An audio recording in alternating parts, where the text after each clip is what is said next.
హైదరాబాద్లో LB Nagar MLA Sudheer Reddy ఆధ్వర్యంలో మన్సూరాబాద్ డివిజన్లో పార్టీ ఆవిర్భావ దినోత్సవ వేడుకలు ఘనంగా నిర్వహించారు. పార్టీ జెండా ఆవిష్కరించి అమరవీరులకు నివాళులర్పించి సంతాపం వ్యక్తం చేశారు. అనంతరం పార్టీ కార్యకర్తలతో కలిసి ఆత్మీయ సమ్మేళనం నిర్వహించారు. పలు డిమాండ్లపై తీర్మానాలు ప్రవేశపెట్టారు. ఫ్లైఓవర్లు, అండర్ పాస్లు, పార్కులతో ఎల్బీ నగర్ రూపురేఖలే మారిపోయాయని సుధీర్ రెడ్డి అన్నారు.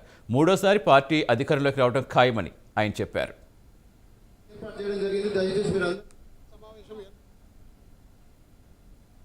మాజీ కార్పొరేటర్లు అందరూ కూడా ఉత్సాహంగా పాల్గొనడం జరిగింది.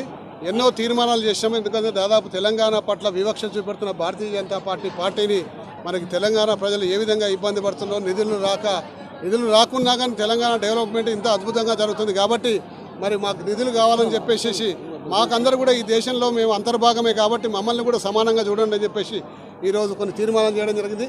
అలాగే భవిష్యత్తులో మెట్రో రైలు కోసం కూడా నిధులు తెలంగాణ ప్రభుత్వానికి ఇవ్వాలని చెప్పి కేంద్ర ప్రభుత్వం మీద తీర్మానం చేశాం.